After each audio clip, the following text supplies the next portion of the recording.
Hey internet friends, let's begin with a question that I hope you will answer in the chat or in the comments.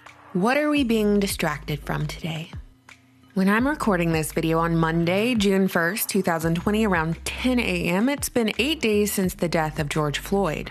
Last night, we watched the White House go dark in the midst of the riots that are a direct response to this death and an outcry for police reform.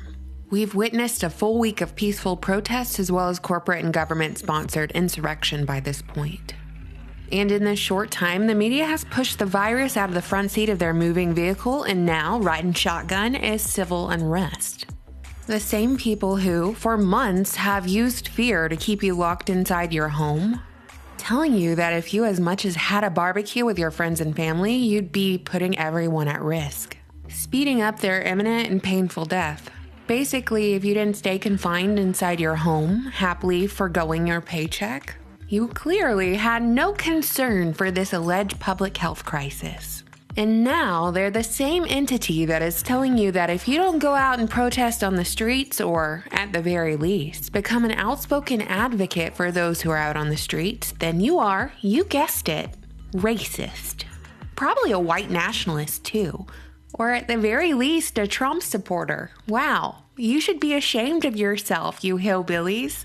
Meanwhile, the media is laughing all the way to the bank as they cash in fat checks off of all of this virus and riot entertainment. And when I say entertainment, that's exactly what I mean as we watch compromised rent-a-mob protesters burn down our cities as darkness blankets the streets. And between CNN and Fox News, we've got a good portion of Americans pitted against each other. 2020 has basically become this huge joke that isn't funny anymore. What's next after martial law? Civil War? Yellowstone eruption? World War III? All of the above? So while there's a lot of ground to cover between the video I made on Friday and today, from mysterious piles of bricks being planted and delivered to cities as the ultimate bait and suggestion, to Minnesota Congresswoman Ilhan Omar's daughter tweeting out a call for supplies over the violent Minneapolis riots, to the media shifting the narrative of the violent rioters and arsonists being exclusively white supremacists instead of bought and paid for agitators who throw the first brick or light the first match, and the rest of the sheep happily follow, to George Floyd and the offending officer having been co-workers at the same nightclub, to President Trump officially designating Antifa as a domestic terrorist organization, and then the White House going dark last night. Yeah, there's a lot to cover, but I want to highlight something that's been lost in the mix.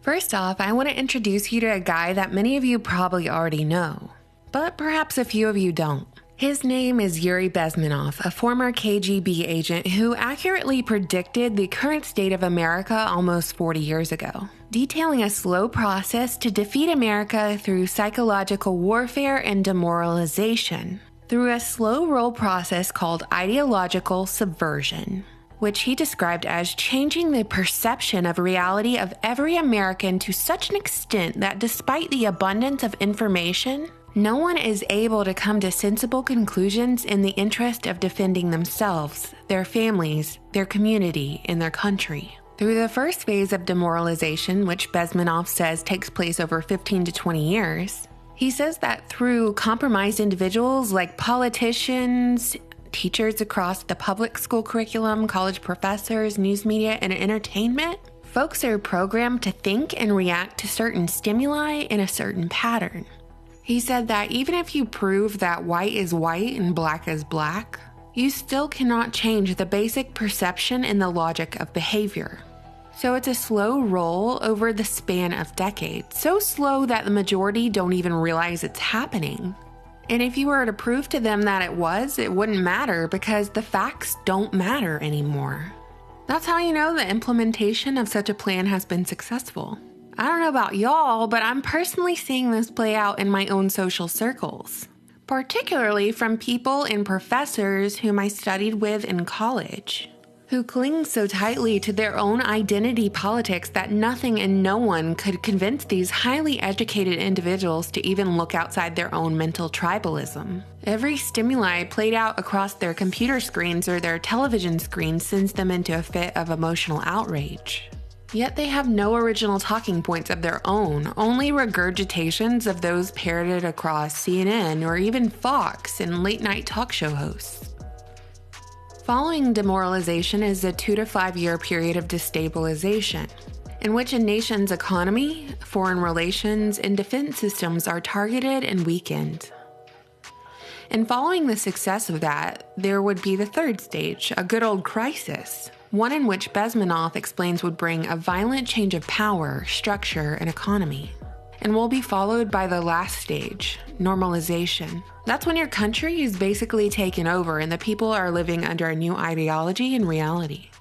So let's say Bezmenov's words are true. Where do you think we are in this plan? If I had to guess, we're at the crisis stage. And while it isn't lost on me that everybody wants to rule the world, if I absolutely had to guess right now who was at the very forefront of the events we're seeing play out in our own hometowns, Russia wouldn't be my first guess. I mean, if you look at who owns the media, at who puts dollars in politicians' pockets, at who controls Wall Street, well, it ain't the Russians. But who we are seeing emerge out of the rubble that's been left behind from the virus chaos and rioting chaos is a technocracy or a technocratic society of sorts, which brings me to an important story that I feel has been lost in all of this. Okay, so many of you are probably old enough to remember contact tracing technology, which was proposed and implemented only a few months ago. Specifically relating to public health in the alleged public health crisis news story we ditched last week. Contact tracing in the medical arena is the process of identification of persons who may have come into contact with an infected person, and subsequent collection of further information about those contacts.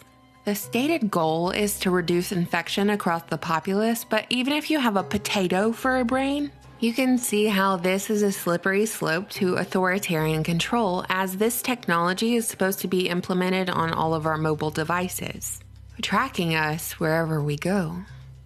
Well, it appears contact tracing is not for medical use only.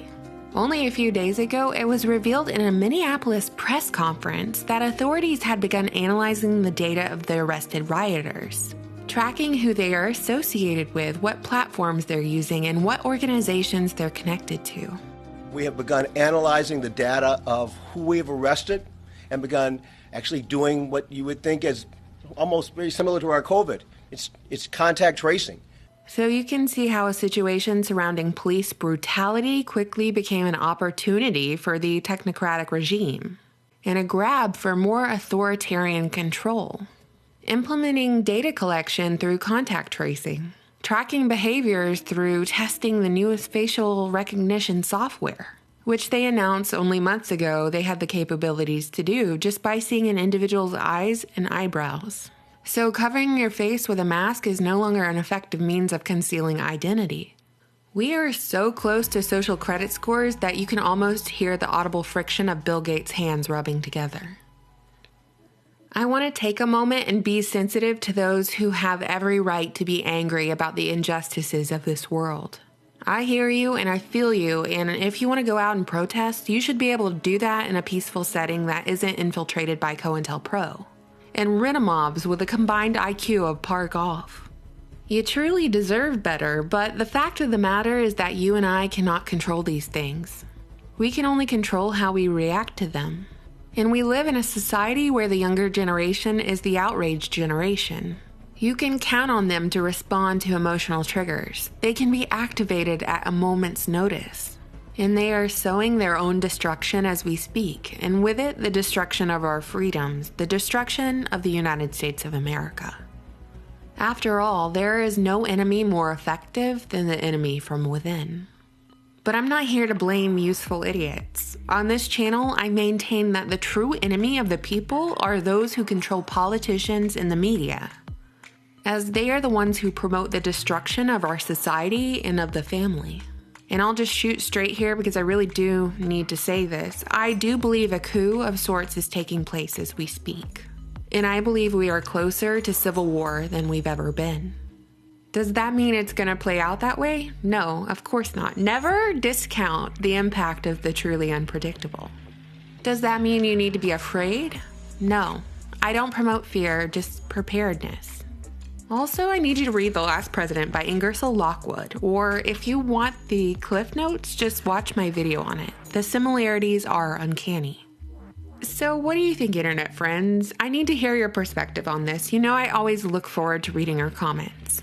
I put this video together rather quickly, just expressing some observations, concerns, and mainly just speaking from the heart. It's not my usual format, and while I do think there's merit and value in a polished and succinct presentation, I feel like now is not the right time or place for that. Anyway, thank you so much for watching, subscribing, and supporting my channel on Patreon. Bye!